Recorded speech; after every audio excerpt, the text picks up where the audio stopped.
Muy bien. Muy buenas tardes con todos, ¿no? La idea de esta conferencia que vamos a dictar esta tarde aquí en la SPOL versa sobre todo para realizar un análisis crítico del impacto de la pandemia en los escenarios de energía sustentable. Ese análisis crítico podríamos decir que va a tener dos componentes. El uno, que obviamente analizaremos lo que tiene que ver con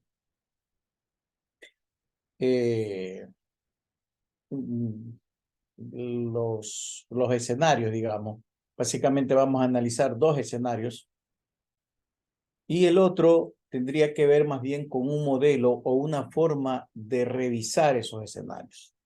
Entonces, ambos estarían, digamos, con la misma prioridad.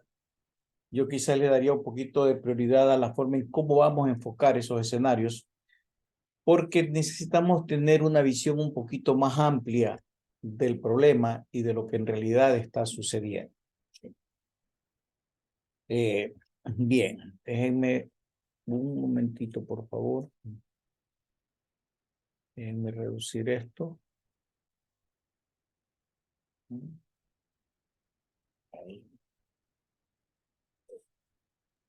Bien, buenas tardes.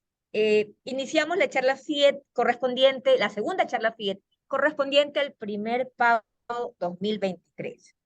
En esta ocasión tenemos el tema análisis crítico del impacto de la pandemia en los escenarios de energía sustentable, a cargo del doctor Gómez Rubio Roldán. El doctor Gómez Rubio es ingeniero eléctrico con especialidad en electrónica en SPOL. Es magíster en dirección estratégica, magíster en administración de empresas y doctor en ciencias de la ingeniería. Cuenta con especializaciones en innovación tecnológica, sistemas de calidad total y evaluación de universidades. Es profesor titular de la SPOL. Sus líneas de investigación son los sistemas de energía de control mediante inteligencia artificial aplicada a pilas de combustible, así como la dinámica de sistemas en un campo más amplio. El profesor Rubio trabajó en el sector privado durante 25 años como ingeniero de sistemas electrónicos.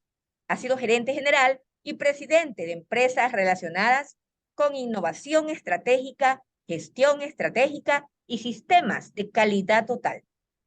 Agradecemos al doctor Gómez Rubio su participación en la charla FIET. Doy paso para la conferencia. Bien. Bueno.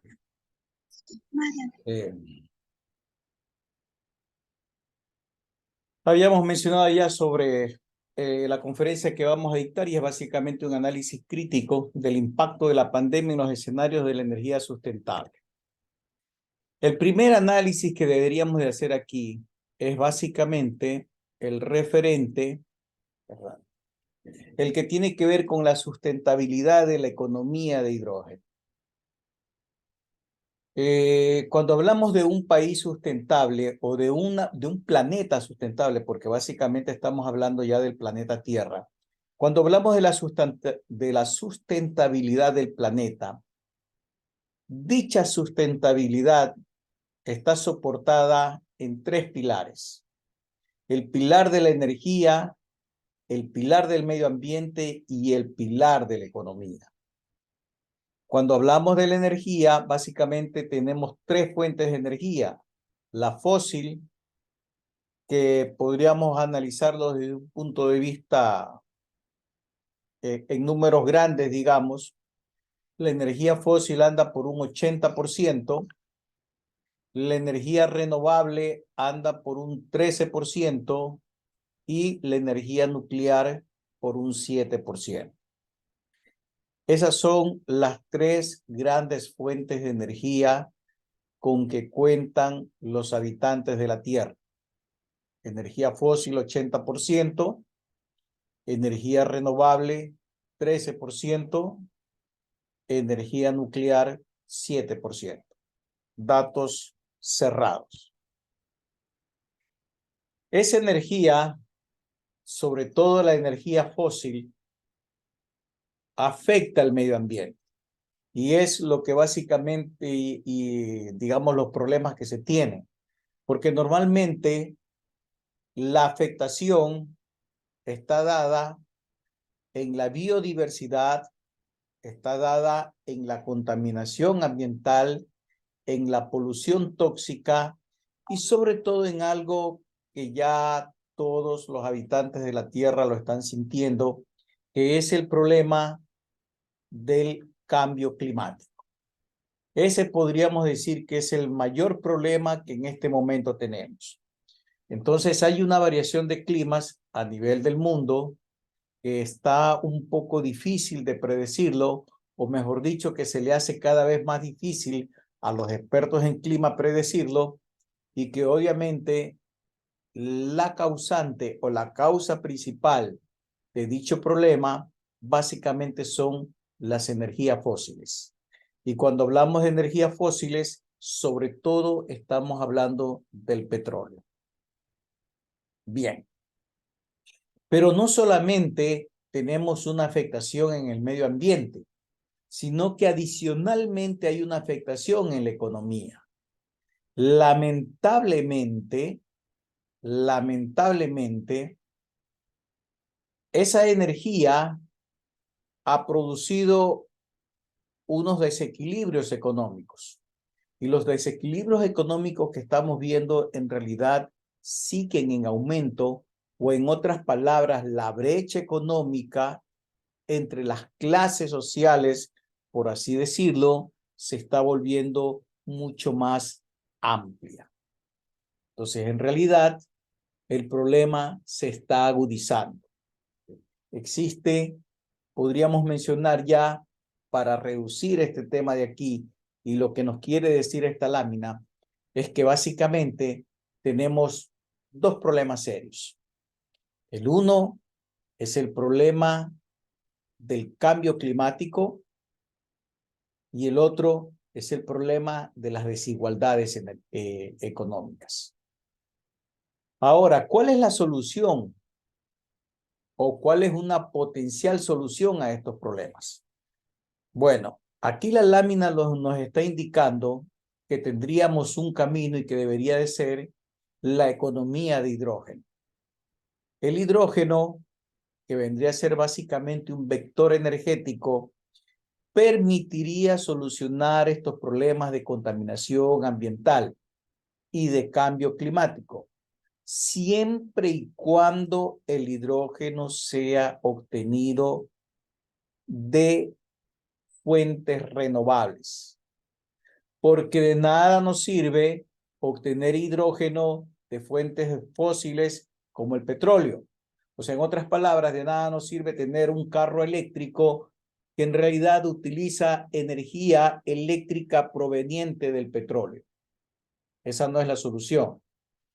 Lo de la energía nuclear necesita un mayor análisis, yo diría, ¿sí? Eso quizás podría ser tema de otra charla y quizás podría ser ya con algún experto en energía nuclear, pero cuando hablamos de energías renovables, aquí sí habría que diferenciar. En mi opinión, la energía nuclear no es una energía renovable, pese a que en Europa lo están considerando así. Y peor aún, podríamos decir que es una energía limpia, podríamos decir, ¿no? Sí. Eso de allí lo dejaríamos en tal caso para otro momento, ese análisis, porque obviamente allí sería preferible pues escuchar a las personas que trabajan con el tema de energía nuclear.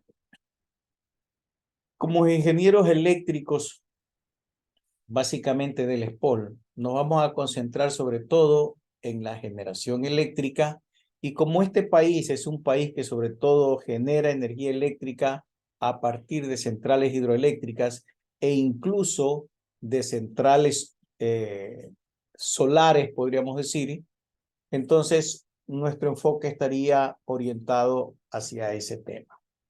Bien, entonces, los dos graves problemas que enfrenta la humanidad: cambio climático, desigualdades económicas, podrían ser contrarrestadas por la economía de hidrógeno.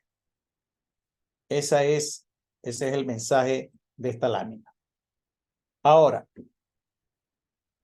pero esa economía de hidrógeno, como la vemos, incluso la palabra lo está diciendo, economía de hidrógeno, resulta que las dos palabras ya me llevarían a pensar en el tema económico y en el tema químico, porque obviamente pues el hidrógeno es un elemento químico.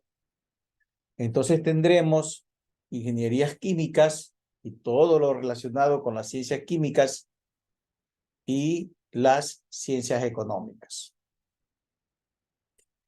Pero obviamente eso de allí tiene un alto componente de ingeniería, porque es conocido pues en este momento, sobre todo uno de los temas que más en boga está en este momento es el de los vehículos eléctricos. Y todos sabemos pues, que un vehículo tiene un alto componente electrónico y obviamente si es un vehículo eléctrico, resulta que su motor tendrá que ser eléctrico. Y entonces ahí hay un componente de electrónica y de electricidad bastante alto.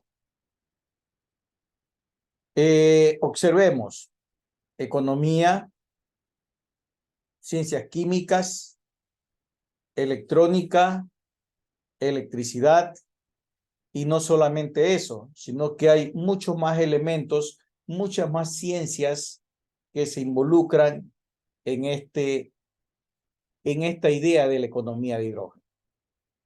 De allí viene este concepto de un modelo con visión estratégica. Necesitamos desarrollar un modelo, pero un modelo, no un modelo matemático, no solamente un modelo a la final desarrollado en función de datos, sino necesitamos un modelo que tenga una visión mucho más amplia.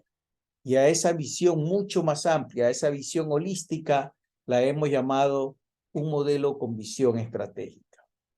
Y cuando hablamos de un modelo con visión estratégica, estaríamos básicamente analizando la lámina que tenemos en este momento, ¿sí? Es un modelo que me permite organizar todo el conocimiento. Y es un modelo que, por ejemplo, en su parte superior, para ser muy concreto, digamos, justo en la parte superior, menciona a tres procesos. El E1, que es energía sustentable, el E2, que serían las celdas de combustible, y el E3 es el modelo que se podrían generar de celdas de combustible, por ejemplo. ¿Y por qué estamos hablando de celdas de combustible? Bueno, cuando hablamos de la economía de hidrógeno, en realidad tenemos dos elementos allí claves. El uno es el hidrógeno y el otro es la celda de combustible, que viene a ser el almacenador de esa energía, ¿sí? De la energía que podríamos obtener a través del hidrógeno. Entonces son dos elementos allí importantes. La economía de hidrógeno necesita del hidrógeno y necesita de la celda de combustible para poderse convertir en una realidad. Ahora, esas celdas de combustibles, en realidad hay varios tipos de celdas de combustibles y en la SPOL sobre todo nos hemos enfocado a nivel de la celda de combustible de intercambio protónico, que es un tipo particular, y se la ha seleccionado porque es el tipo de celda más comercial y sobre el que más cantidad de estudios existe, ¿sí? De paso que es una de las que produce es bastante eficiente, ¿sí? Tiene un alto rendimiento, podríamos decir. Bien, entonces el modelo estratégico lo que nos quiere indicar es que yo debo de ser capaz de analizar el tema de energías sustentables, los diferentes tipos de pilas y los modelos que pueden aplicarse a dichas pilas, modelos matemáticos, modelos basados en datos, modelos en lógica difusa, modelos basados en control y diferentes tipos de control que existen. Y entonces, todo eso de allí ya vendría a ser la parte de ingeniería, podríamos decir. Luego tenemos la parte central que está ahí en el centro justamente de esta lámina y que podemos apreciar como P11, P12, P21, que son los diferentes ya procesos que se ejecutan dentro de la celda de combustible. Aquí lo importante que usted tiene que notar es las entradas y las salidas. Por ejemplo, en la entrada usted tiene el transporte de reactantes y las reacciones electroquímicas, y la salida es básicamente la carga eléctrica. En otras palabras, hablaríamos ya de energía eléctrica y obviamente dos productos que se generan de todo este proceso, que es básicamente la generación de calor y la generación de agua, porque obviamente se unen el hidrógeno y se unen el oxígeno que se lo obtiene del aire y se produce agua. Entonces, este es un dispositivo que tiene un alto componente químico que básicamente recibe reactantes como el hidrógeno y el aire y produce electricidad, calor y agua. Repito nuevamente porque es importante comprender esto de aquí. Observen que lo que necesita la entrada es hidrógeno y aire. El aire que está en la atmósfera. Y con eso de allí, yo soy capaz de producir energía eléctrica, calor y agua. O sea, en realidad, podríamos decir que es un proceso increíble este de aquí, el de la celda de combustible. Sí. Adicionalmente, hay temas que son complicaditos, por ejemplo, el tema de la respuesta de transientes. El otro vendría a ser, obviamente, ya el ensamblado de todas las pilas, las celdas de combustibles que se las ensamblan y se termina convirtiendo en una pila muy similar a las pilas de los carros, podríamos decir, las pilas, las baterías que tienen los carros. Entonces acá también tendríamos una batería, pero obviamente los procesos son muy diferentes, ¿sí? Pero para entenderlo sigue siendo una batería, digamos. Y en la parte inferior tenemos dos procesos que hemos puesto ahí, el A1 y el A2. El A1 que tiene que ver con sistemas de potencia, esto es el análisis de convertidores, convertidores de corriente continua, convertidores de corriente continua, corriente alterna y todo lo que se requiere para que obviamente el sistema de este tipo de batería funcione. Y luego tenemos detección de fallas, que lo que hace básicamente es ser capaz de detectar la falla del dispositivo, de esta batería, para evitar obviamente que se produzcan daños, podríamos llamarlos irreversibles, ¿sí? Entonces, ese modelo estratégico del que estamos hablando, lo que básicamente quiere es que pensemos estratégicamente desde el punto de vista del concepto de energía, desde el punto de vista de los procesos internos de la celda de combustible y de los procesos que soportan el adecuado funcionamiento de esa celda de combustible. Son tres visiones. Visión estratégica, en donde estará la parte económica, la parte de los análisis de energía, la parte social, en los impactos sociales. El otro que es básicamente un análisis totalmente técnico de funcionamiento interno de las celdas de combustibles y de la batería en sí en su conjunto. Y el tercer componente o la tercera visión que viene a ser cómo logro que esa batería funcione adecuadamente, qué sé yo, por ejemplo, al colocarla en un carro, sus relaciones con los diferentes otros componentes justamente de un carro eléctrico, por ejemplo. Sí. Eso para tener una idea del modelo que se propone. Observen ustedes, esto de aquí son noticias que han salido básicamente esta semana, ¿sí? Las he puesto como para que ustedes puedan captar la importancia que está teniendo esto en el mundo. Miren, el presidente colombiano, ¿sí? O hablemos de países mejor, el artículo indica claramente que Alemania y Colombia acuerdan una alianza climática y energética. Y esa alianza energética, observen lo que dice, ¿no?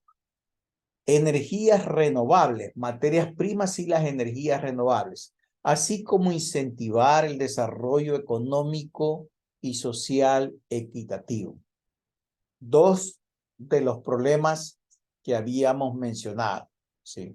La protección a bosques, obviamente el uso de energías renovables y el desarrollo económico, social y equitativo. Esta es una noticia de esta semana, ¿sí? Aquí hay otra noticia también de esta semana. Esta es una noticia que nos indica que Sudamérica es un continente con un gran potencial para producir hidrógeno verde. ¿Qué se entiende por hidrógeno verde? El hidrógeno verde es aquel que es producido de fuentes de energía renovable. A eso se llama hidrógeno verde. Hay hidrógeno azul proveniente de energía nuclear. Hay hidrógeno gris, que es el proveniente de las fuentes fósiles. Y este hidrógeno verde, ¿verdad? Que es el de las energías renovables. Este es el que nos interesa. Y observen lo que indica, esta es una noticia de un diario español. Sudamérica es un continente con un gran potencial para producir hidrógeno verde.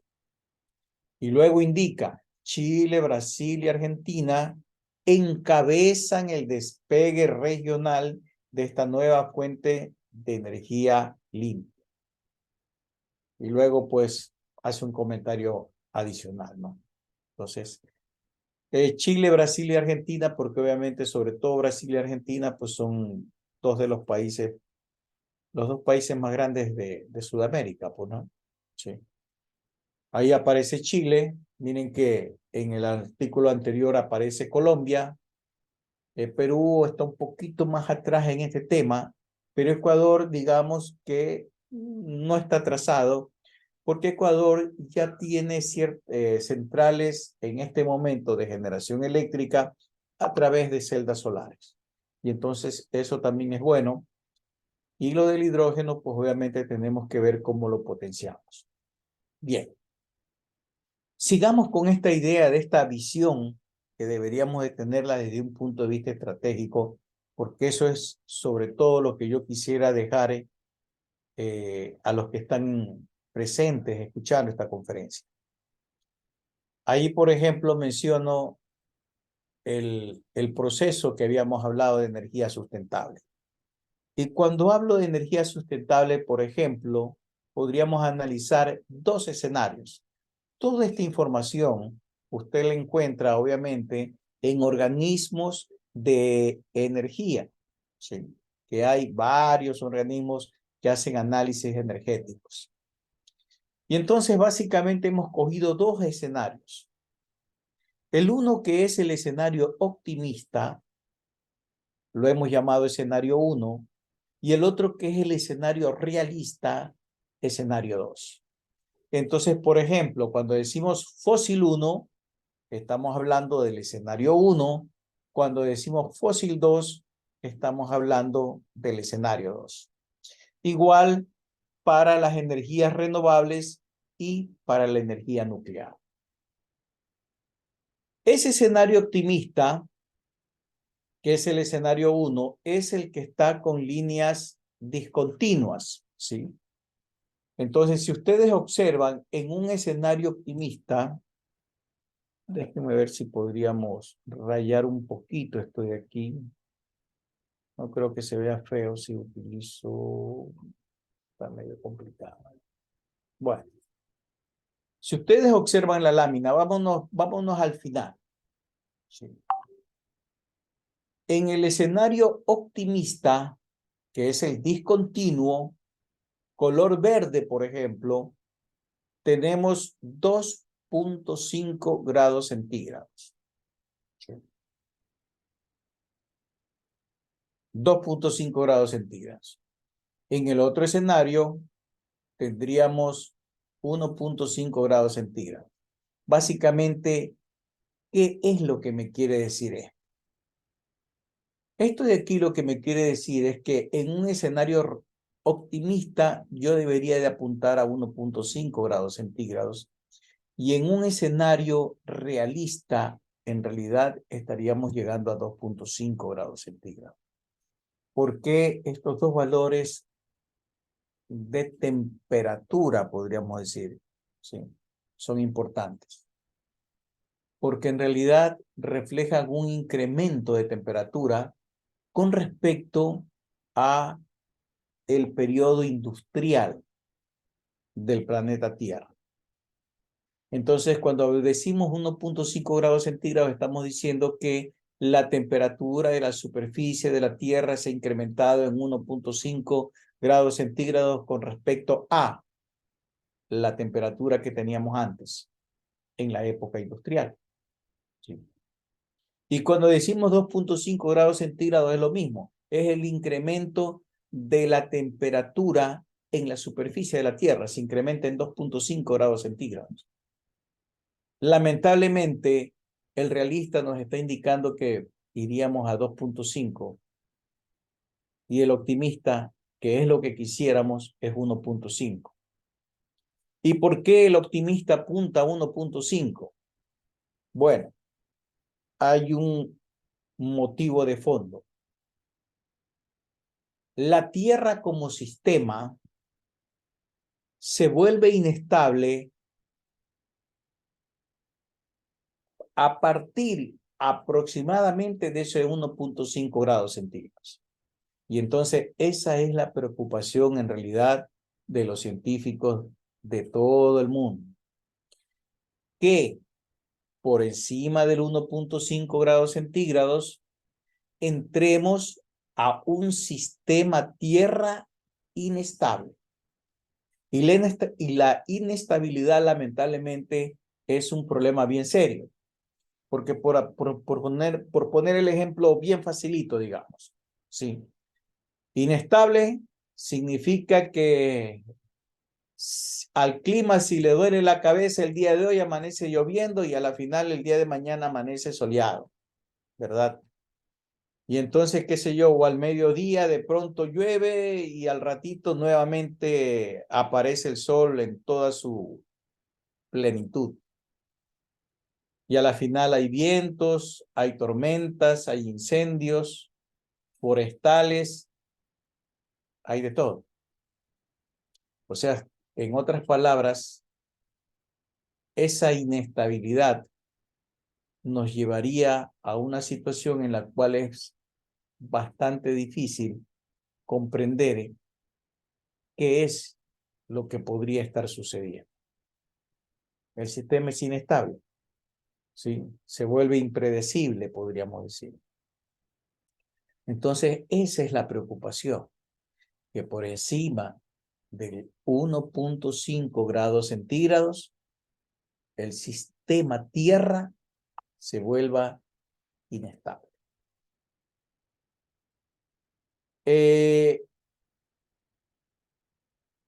Las energías renovables han ido creciendo, es esa línea verde que ustedes observan justamente, ¿no? Sí. Esa línea verde. Y la línea verde ahí lo que me está indicando que obviamente debería tener ese crecimiento bien alto, prácticamente es una exponencial allí, ¿no? Es un crecimiento exponencial como una forma de S prácticamente, ¿sí? Que le permita llegar a que le permita a la Tierra no pasarse del 1.5 grados centígrados. ¿Sí? Ese es el crecimiento deseado. Lamentablemente las energías nucleares, las energías renovables, están creciendo, sí, pero están creciendo un poco por debajo de ese valor. Y para el 2100, ¿sí? Tendrían un crecimiento que lamentablemente no evitarían que lleguemos a 1.5, sino que estaríamos por los 2.5 grados centígrados por encima de la superficie de la Tierra, lo cual, como ya hemos mencionado, pues obviamente es peligroso. Aquí está el mismo gráfico, básicamente es un análisis muy parecido, ¿sí? Esa energía está en exajoules, ¿sí? Y, por ejemplo, obviamente ahí hay unas proyecciones hacia el 2100. Esas proyecciones tienen que ver más bien con proyecciones que se hacen y matemáticamente podríamos mencionar pues que básicamente lo que hay es una correlación, un coeficiente de correlación para realizar esas proyecciones de 1. En ingeniería sabemos que un coeficiente de correlación de 1 significa en realidad que está muy bien hecha la correlación, o sea, las proyecciones a futuro de los valores. Eso es lo que significaría. Sobre todo cuando queremos encontrar una ecuación, ¿no? Esto lo menciono porque obviamente en el auditorio podría ser que, que tengamos personas que obviamente la parte matemática no es se me fue la presentación, pero la parte matemática no es el fuerte de ellos, ¿no? ¿Sí? Y si la parte matemática no es el fuerte de ellos, pues podrían quedar un poquito confundidos con. Entonces, lo que estamos indicando con esta lámina, por ejemplo, es que yo puedo hacer una proyección a futuro de las energías. Y ahí está la ecuación, ¿sí? 0.006 t a la sexta es, por si acaso, ¿no? T a la sexta, t a la quinta, t a la cuarta, t al cubo. O sea, ya tengo yo una ecuación matemática. Y esa ecuación matemática es obtenida con una correlación, con un coeficiente de correlación de 1, lo cual me indica que la ecuación matemática está bien. Podríamos decir, es perfecta, ¿sí? Entonces me sirve esa ecuación para producir o para predecir la energía en el futuro, ¿sí? Ahí tenemos con el otro escenario, en cambio, ¿sí? Con el otro escenario también se ha desarrollado una ecuación y esa ecuación, al igual que la anterior, también tiene un coeficiente de correlación de 1. Aquí no lo hemos mencionado en la presentación, pero también el coeficiente de correlación es 1. Y por lo tanto, entonces podríamos concluir que al menos hasta el año 2050, ¿verdad? Se puede estimar con bastante precisión el crecimiento de las energías y sobre todo el crecimiento de la energía renovable. Hay un problema que tenemos, ¿no? Ahora sí ya viene el análisis antes de la pandemia y después de la pandemia. Antes de la pandemia, obviamente había un crecimiento del consumo energético, ¿sí? Y había un crecimiento de las energías renovables. Después de la pandemia, disminuyó la contaminación ambiental, la emisión de carbono a la atmósfera, pero después de que pasó la pandemia, por así decirlo, ¿verdad? Nuevamente volvió a crecer la contaminación ambiental y los niveles de carbono en la superficie de la Tierra. Entonces, un análisis, una comparación entre el antes de la pandemia y después de la pandemia nos lleva a una conclusión, y es que las energías renovables se verían obligadas a crecer, ya no en el valor que se había estimado antes de la pandemia, sino que necesitarían crecer en un 25% por encima del valor anterior. O sea, que 25% para contrarrestar los efectos que estaríamos teniendo. Y obviamente pensando siempre como meta el 1.5 grados centígrados. ¿Sí? La conclusión de esta lámina entonces sería que si yo quiero lograr mantener al sistema Tierra estable, las energías renovables tendrían que crecer 25% por encima de lo que estaban creciendo antes de la pandemia. Ese es el análisis, lo cual lamentablemente no resulta alentador, ¿no? Porque se indicaría claramente que en vez de mejorar, hemos empeorado, ¿no? ¿Sí? Entonces, fíjense, a nivel de energético hemos empeorado y a nivel económico, pues es claro que se ha empeorado. A nivel de salud también se ha empeorado, eso sí ya nadie lo duda, pues, ¿no? Entonces, a nivel de energía, tenemos el mismo problema. Bien. Eh, Aquí nuevamente regresado a la primera lámina. ¿Sí? Y dice nuevamente la sustentabilidad está basada en la economía de hidrógeno. Y al bajo indica visión estratégica. El mensaje que quiero dejar de esta conferencia, sobre todo al auditorio joven, especialmente al auditorio joven, es que tienen que empoderarse del tema. ¿Sí? En algunas partes se está pasando energía que en mi opinión, podría estar equivocado, en mi opinión, no es una energía verde, se la quiere pasar como energía verde. ¿Por qué? Bueno, la explicación es muy sencilla, ¿no? Por los fondos que existen a nivel mundial, por los recursos económicos que se están destinando para este tema. Y entonces se quiere pasar energía que no es verde por energía verde. Primer problema serio. Segundo problema, ¿verdad? Y es que la mayoría de los países que producen esa contaminación, y obviamente no están pues en Sudamérica, ¿no? Sí. Están en otras partes. Y los países que producen la mayor contaminación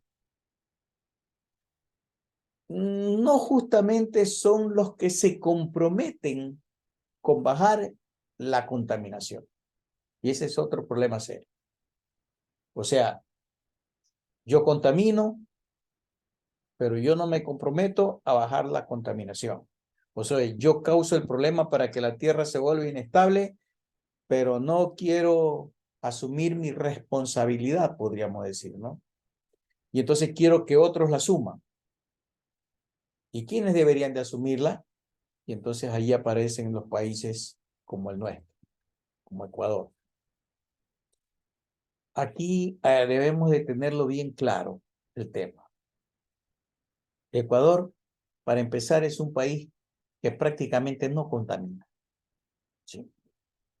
La contaminación de Ecuador ya a nivel mundial y anda por el 1 por 1000.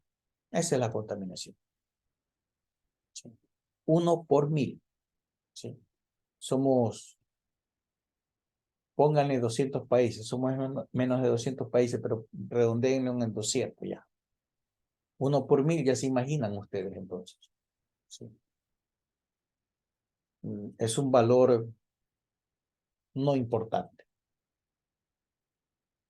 Ahora, el Ecuador puede asumir su compromiso de reducir la contaminación, claro que sí, pero no puede, y esto es importante que los jóvenes lo tengan presente, no puede comprometer sus recursos para educación, para salud, para generación de empleos eh, a costa de, por ejemplo, dejar el petróleo bajo tierra, que sería una alternativa, ¿no? Porque obviamente ya hemos dicho que el petróleo contamina, entonces el petróleo no debería de ser utilizado. Sí, pero lamentablemente un alto porcentaje del PIB del Ecuador es función del petróleo. Si nosotros no exportamos petróleo, ¿cómo sostenemos la economía de este país? ¿Cómo la sostenemos? Los otros países que contaminan mucho más que nosotros, no están dispuestos a ayudar en este tema, ¿sí? Ellos siguen contaminando y no están dispuestos a arrimar el hombro. Obviamente, Ecuador puede arrimar el hombro en lo que pueda, no a costa de sacrificar a su pueblo. Ya esta es una opinión muy personal, ¿sí? Es posible que alguien del auditorio no esté de acuerdo con lo que estoy pensando. Obviamente se respetará su punto de vista, pero ya esta es una posición muy personal, ¿sí? ¿Qué más podríamos decirle? Entonces, básicamente, como país, ya pensando como país, nosotros deberíamos de ser capaces de analizar este tema de sustentabilidad de energía y de lo que se viene como lo que se llama la economía de hidrógeno, pero desde un punto de vista estratégico. Y la visión estratégica justamente incluye el tema de que yo no puedo dejar de desarrollarme eh, sin utilizar a veces ciertas fuentes que no serían las más adecuadas, digamos. La ventaja de Ecuador es que en este momento, por ejemplo, como habíamos mencionado, ya tiene centrales que funcionan pues con paneles solares y sigue aumentando su participación en energética en este tema. Adicionalmente, recuerden ustedes que la mayoría de la energía eléctrica que nosotros tenemos proviene de las centrales hidroeléctricas, ¿sí? O sea que nosotros no utilizamos en realidad el petróleo para generar electricidad. Es un componente pequeño. Bueno, esa es la idea que les quería decir, que les quería mencionar, y a los jóvenes la inquietud que les quiero transmitir de que obviamente tienen que ponderarse de este tema, porque esto se viene con fuerza, ¿sí? Involucra conceptos de economía, como lo estamos viendo ahí en la lámina, involucra conceptos de química, involucra conceptos de control automático, porque obviamente todos estos sistemas requieren control automático, requieren de datos, de bases de datos y de control basado justamente en esos datos. O sea, hablamos de computación, hablamos de electrónica y obviamente pues estamos hablando de electricidad porque hay que generar energía eléctrica a través de la celda de combustible. Bien, ese es el mensaje que les quería dejar y este era el tema de la conferencia. Gracias por su atención. Si hay preguntas, obviamente estamos dispuestos a responderlas.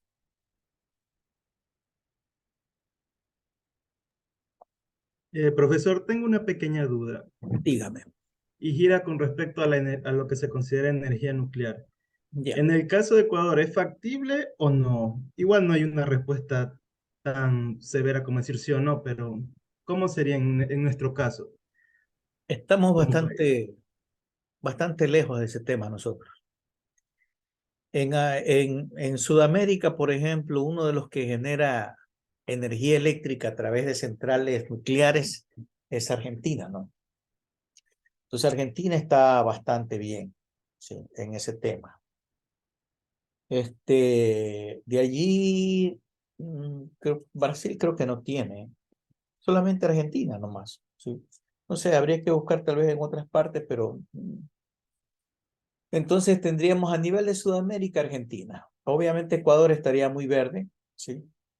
Más que en energía nuclear, nosotros pensaríamos en energía de fuente, energía solar, energía de viento que ya tenemos, que básicamente tenemos algunas infraestructura montada para ello en la parte de Loja, ¿sí? Y obviamente pues seguimos pensando en las centrales hidroeléctricas, ¿no? Porque también se podría generar utilizando centrales pequeñas, ¿sí? Las centrales que tenemos son centrales grandes. Eh, en realidad nosotros estaríamos por otro camino, muy poco por la energía nuclear. Uno de los países que más apunta a la energía nuclear es Francia, ¿sí? Y sobre ese tema también hay algo interesante, ¿no? Porque Francia apunta en esa dirección, pero Alemania no, ¿sí? Y España está, podríamos decir, en el centro, digamos, entre sí y no. A España parece que le gustaría más irse hacia una energía renovable, eh, al igual que Alemania, pero Francia sí está decidiendo sobre energía nuclear. ¿Ya? ¿Hay alguna otra pregunta, por favor? Sí, buen día, profesor. Una consulta referente al asunto de los combustibles. ¿Qué tan viable considera usted que sería para Ecuador, si bien ya tenemos energía de fuentes renovables, utilizar biocombustibles, que en parte lo venimos haciendo con el etanol, que se incluye en la Ecopaís, ya que somos un país de grandes riquezas en la agricultura? Tampoco habría problemas allí, ¿sí? Porque también tenemos ese potencial nosotros, ¿sí? El de los biocombustibles es un alto potencial, ahí lo único que hay que tener cuidado es que no se vea afectado, o sea, me explico tal vez de una mejor manera, que la producción agrícola no se la dirija hacia la producción de combustible, o sea, hay que balancear el tema, ¿no? O sea, nuestros campos deberían de permitir alimentar a los ecuatorianos y obviamente exportar pues el excedente, podríamos decir, ¿no? Una parte podría ser generada para biocombustibles sin perder el objetivo, que es básicamente el de alimentarnos, ¿ya? Entonces, hasta cierto punto no tenemos mayores problemas en eso y sí, está bien, podemos generar biocombustibles. De hecho, ya lo estamos haciendo y eso lo estamos haciendo desde el año 94, me parece. Sí. O sea, ya tiene buen tiempo la generación de biocombustible. ¿Alguna otra pregunta, por favor? Profesor, disculpe, y con el término de fisión nuclear, energía por fisión nuclear, que se viene escuchando un poco más últimamente.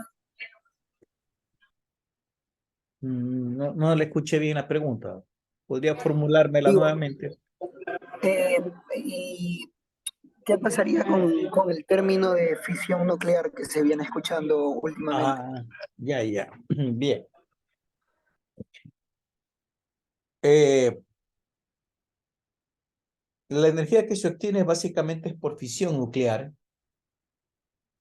y actualmente también se está analizando la forma de obtenerla por fusión nuclear.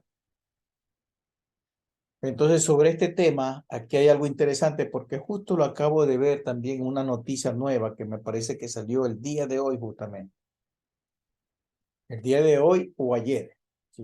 En estos 2 días salió una noticia de la reunión del presidente de China con Bill Gates. Han tenido una reunión y han intercambiado obviamente algunas ideas. No he leído el artículo, no lo he leído, pero sí me gustaría dejarles a ustedes esta inquietud. Bill Gates, después de que se alejó de Microsoft, ¿verdad? Se dedicó pues a otros proyectos. Entre uno de esos proyectos estuvo justamente la generación, o mejor dicho, la construcción de una pequeña central nuclear. Entonces él invirtió aproximadamente unos 8 años en este tema. Contrató científicos y etcétera, etcétera, y ejecutó su proyecto. El proyecto no ha sido implantado todavía, digamos, en el mundo real, porque él pensaba implantarlo en una pequeña ciudad de los Estados Unidos para ver cómo funcionaba. No lo pudo implantar porque lamentablemente vino el problema entre China y los Estados Unidos. Se enojaron los dos países y obviamente los precios de los materiales con los cuales estaba construida la central de Bill Gates subieron los costos. Entonces Bill Gates no terminó de implantarlo el proyecto. O sea, lo tenía todo listo, pero no lo implantó. Sí. Ahora no sé, por eso le decía que no he leído la noticia. No sé si obviamente los dos conversaron sobre este tema, que es lo más probable, ¿no? Sí. Y es muy probable que a la final, en poco tiempo, tengamos una ciudad de los Estados Unidos que estaría alimentada por energía nuclear. O sea, su energía eléctrica provendría de una fuente nuclear, que según lo que leí, no es la misma que obviamente se tiene actualmente, ¿no? Es una energía que utiliza los desechos radioactivos actuales. Está en papel todavía. Bueno, no en papel, porque obviamente estaba lista para ponerla en operación, digamos. ¿Sí? Habría que ver los resultados. Pero si es así, si es obviamente un tipo de energía que utiliza los desechos radiactivos, sería excelente, digamos. Sí, es un buen camino. Por si acaso, un comentario, ¿no? La energía nuclear como energía nuclear no es mala. ¿Sí? El problema de la energía nuclear, y ahí ustedes lo mejor que pueden hacer es ver la serie de Chernobyl. ¿Sí?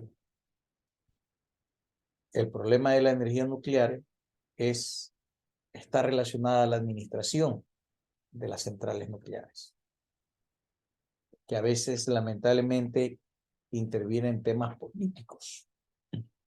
Y cuando intervienen temas políticos, pues los temas técnicos quedan a un lado y eso sí es peligroso. Por eso es que muchos países tienen recelo de eso, ¿no? Aparte de otros problemas de contaminación, ¿no?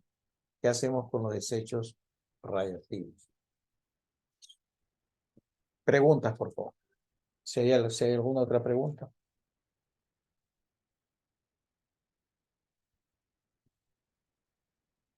Hola. Ya no hay más preguntas. Bien. Si no hay más preguntas, entonces creo que le daríamos la posta Sí.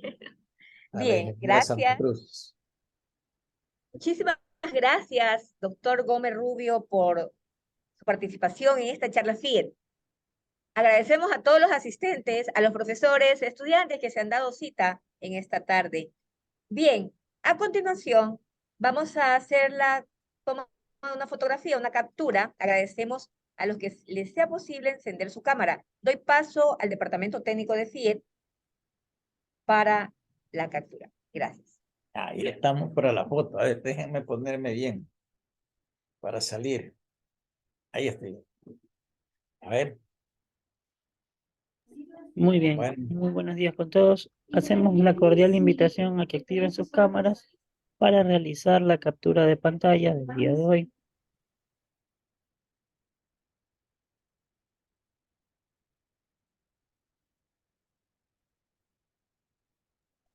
Muy bien, vamos a hacer la captura de pantalla a la cuenta de 3.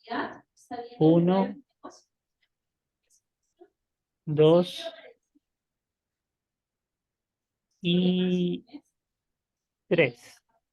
Tenemos un ratito, se nos acaba de unir una última hora. Ok, nuevamente a la cuenta de 3. 1, 2 y 3. ¿Listo? Muchísimas gracias a los participantes y también al ingeniero Gómez Rubio por su gran aportación a la charla FIEC del día de hoy. gracias a ustedes. Muy buenas tardes. Muy buenas tardes, gracias, doctor Rubio. Estimados profesores y estudiantes, la charla FIET ha concluido. Que tengan buenas tardes. Gracias. Gracias. Muchas gracias por su asistencia.